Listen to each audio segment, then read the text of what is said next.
Halo guys, perkenalkan saya Ridwan dari Prodi Pendidikan Ekonomi kelas A. Jadi saya akan menjelaskan tentang aliran pendidikan.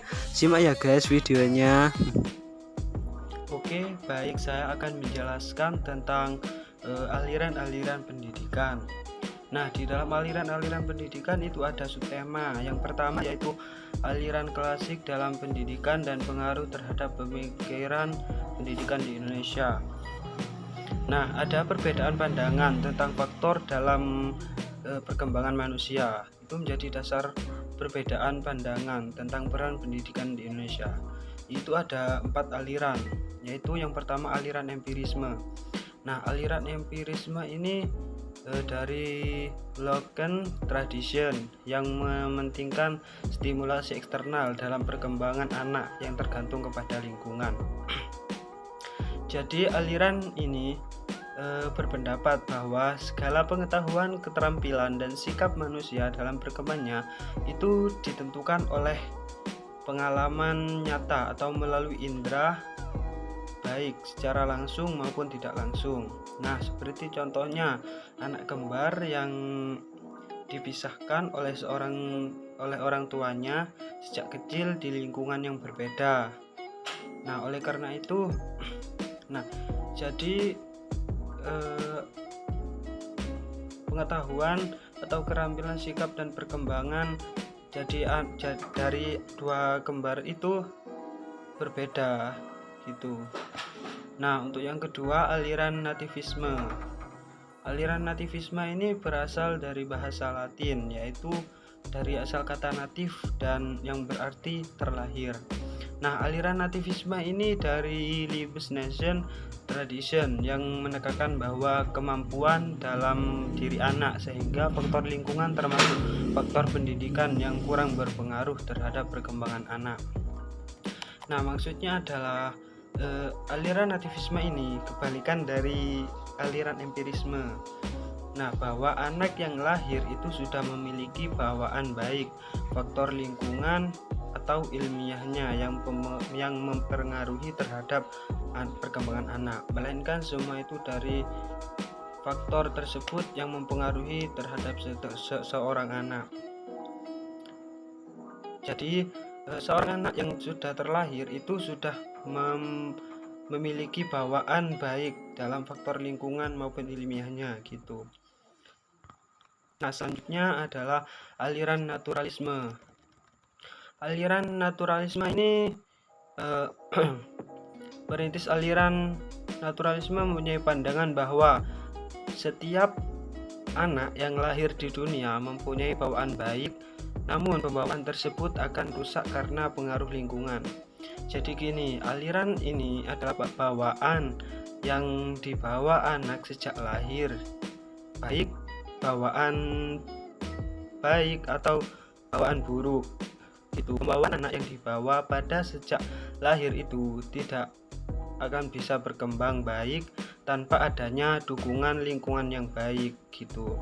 Misal jika bawaannya itu buruk tapi dukungan lingkungannya bagus, jadi bawaan tersebut akan menjadi hilang menjadi baik gitu. Nah, selanjutnya adalah aliran konvergensi.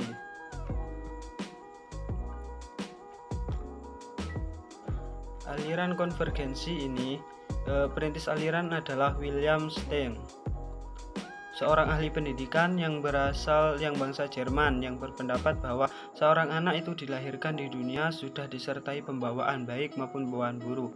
Jadi gini, dalam teori ini mengatakan bahwa anak sejak lahir itu sudah memiliki pembawaan sendiri, baik bakat, minat, kemampuan, sifat, tingkah laku atau watak dan lain.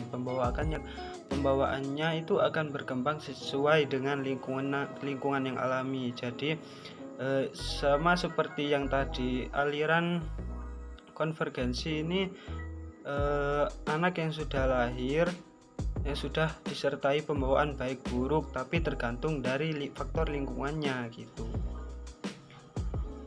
Nah, selanjutnya subtema yang kedua yaitu gerakan baru pendidikan dan pengaruh terhadap pelaksanaan pendidikan. Nah, itu gerakan baru pendidikan dan pengaruh terhadap pelaksanaan pendidikan di Indonesia. Di antaranya itu ada 4, yaitu sistem pengajaran alam sekitar, dan yang kedua ada pengajaran pusat perhatian, yang ketiga adalah sekolah kerja, yang keempat adalah pengajaran proyek. Nah, yang pertama adalah sistem pengajaran alam sekitar. Jadi gerakan pengajaran alam sekitar ini merupakan sebuah gerakan yang bertujuan untuk mendekatkan dan mengubah perilaku menuju kedewasaan yang mampu menyesuaikan diri pada masyarakat dan lingkungan.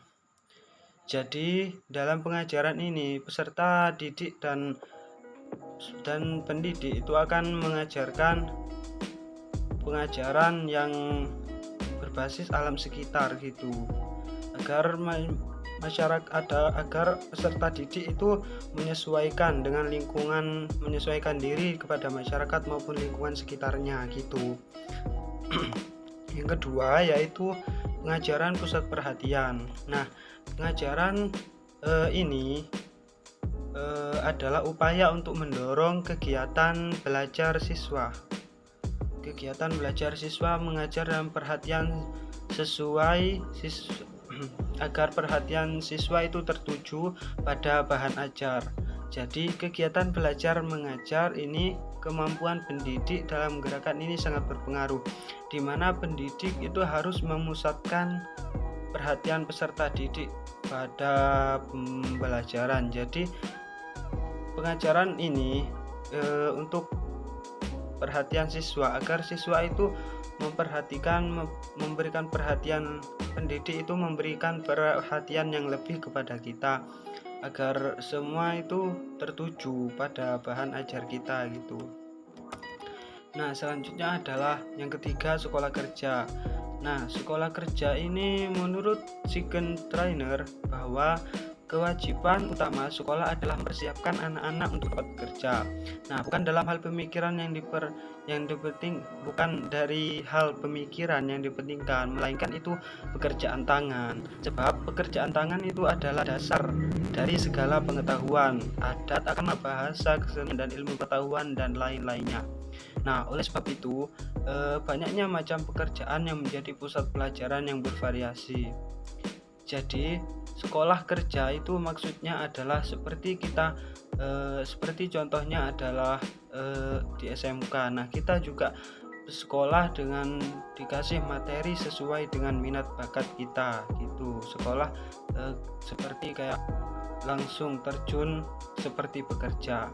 Nah, tujuan pembelajarannya sekolah kerja adalah yang pertama, yaitu menambah pengetahuan anak, baik buku maupun pengalaman sendiri. Jadi jika sekolah kerja ini seperti SMK ini menambah pengetahuan anak, baik buku maupun pengalaman diri. Jadi kita mendapatkan ilmu pengetahuan juga, dan juga mempunyai pengalaman tersendiri bagi kita dalam dunia kerja gitu.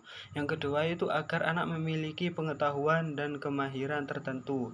Jadi agar anak ini memiliki pengetahuan, memiliki pengetahuan dan kemahiran dalam dunia kerja juga, bukan dalam pengetahuan saja gitu. Yang ketiga yaitu anak itu memiliki pekerjaan sebagai persiapan untuk mengabdi kepada negaranya. Nah, jadi tujuannya untuk pembelajaran sekolah kerja ini agar anak itu tidak mempunyai pengetahuan saja, tetapi juga memiliki skill untuk persiapan bekerja atau mengabdi kepada negaranya gitu. Nah, jadi intinya sekolah kerja itu adalah untuk mempersiapkan peserta didik untuk dapat bekerja gitu. Nah, selanjutnya yang keempat yaitu pengajaran proyek. Dalam pengajaran proyek ini memberi kebebasan kepada anak untuk menentukan pilihan, merancang serta memimpinya. Dalam pengajaran proyek ini juga pekerjaan dikerjakan itu secara berkelompok untuk menghidupi rasa gotong royong. Nah, seperti contoh pengajar memberikan tugas kelompok kepada siswa untuk membuat tempat pensil dengan bahan botol bekas. Nah, itu kan untuk mengerjakan tugasnya kita harus secara berkelompok dan apa yang ingin dirancang kita gitu. Selanjutnya adalah Nah, hal tersebut itu merupakan kontribusi dalam menyelenggarakan kegiatan belajar mengajar di berbagai sekolah yang ada di Indonesia gitu. Selanjutnya pengaruh gerakan baru dalam pendidikan terhadap penyelenggaraan pendidikan di Indonesia. Nah, dikemukakan bahwa gerakan baru di Indonesia dalam pendidikan terutama berkaitan dengan kegiatan belajar mengajar di sekolah yang menjangkau aspek konsepsional maupun operasional. Yang pertama itu berkembangnya sekolah jurusan SMK. Jadi di Indonesia itu sekolah SMK sekarang lebih banyak. Yang kedua itu berkembangnya metode outdoor study dan outdoor learning. Jadi kita di sekolah itu bisa sekarang sudah berkembang tentang metode belajar di luar studi, belajar keluar, tidak hanya di sekolah saja. Yang ketiga itu penerapan sistem kreativitas melalui pengamatan fenomena alam, fenomena sosial, fenomena seni budaya yang akan menimbulkan inovasi dan kreasi. Nah, jadi untuk penerapan sistem, jadi kita sistem kreativitas melalui pengamatan. Jadi kita tidak hanya untuk belajar mengetahui saja, tapi kita harus mengamati fenomena yang ada di Indonesia ini. Nah, oleh sebab itu sebagian gerakan-gerakan ini tidak diterapkan masyarakat. Sebagai contoh yang telah dipaparkan tentang gerakan itu di Indonesia seperti muatan lokal dalam kurikulum untuk mendekatkan peserta didik dan lingkungannya. Jadi seperti pelajaran muatan lokal di SMK itu kan umum, seperti ya yang dipapar muatan lokal itu seperti kayak sesuai dengan daerah masing-masing gitu. Nah, untuk selanjutnya adalah dua aliran pokok di Indonesia. Nah, dua pokok aliran di Indonesia yaitu yang pertama perguruan kebangsaan taman siswa dan yang kedua adalah ruang pendidikan INS Kayu Tanam. Nah, kedua aliran tersebut dipandang sebagai suatu tonggak pemikiran tentang pendidikan di Indonesia. Namun perlu dikemukakan bahwa prakarsa dan upaya di bidang pendidikan itu tidak terbatas hanya oleh taman siswa dan INS itu saja. Kalau secara historis pendidikan itu sudah dikenal sebelum Belanda menjajah di Indonesia. Seperti contohnya pendidikan di padepokan dan pesantren. Selanjutnya adalah yang pertama, dua alirannya yaitu yang pertama perguruan kebangsaan taman siswa. Nah, perguruan kebangsaan taman siswa ini berdiri pada tanggal 2 Mei 1889 dengan nama Suwardi Suryaningrat. Nah, didirikan oleh Ki Hajar Dewantara. Nah, kemudian pada tanggal 3 Juli 1932 di Yogyakarta, yakni dalam bentuk yayasan. Kemudian itu didirikan Taman Indira atau Taman Kanak-kanak dan khusus guru. Nah, selanjutnya itu dilanjut dengan Taman Muda atau SD. Disusul dengan dewasa merangkap Taman Baru. Nah, untuk sekarang ini telah dikembangkan sehingga meliputi pula Taman Madya, Pras Sarjana dan Sarjana Wiyata. Sehingga taman siswa meliputi semua jenjang persekolahan itu.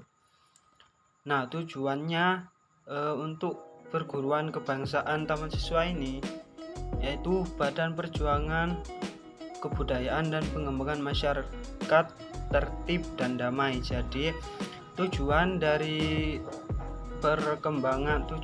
mendirikan perguruan kebangsaan taman siswa ini adalah agar menumbuhkan rasa perjuangan kebudayaan dan membangun masyarakat itu menjadi lebih tertib dan damai.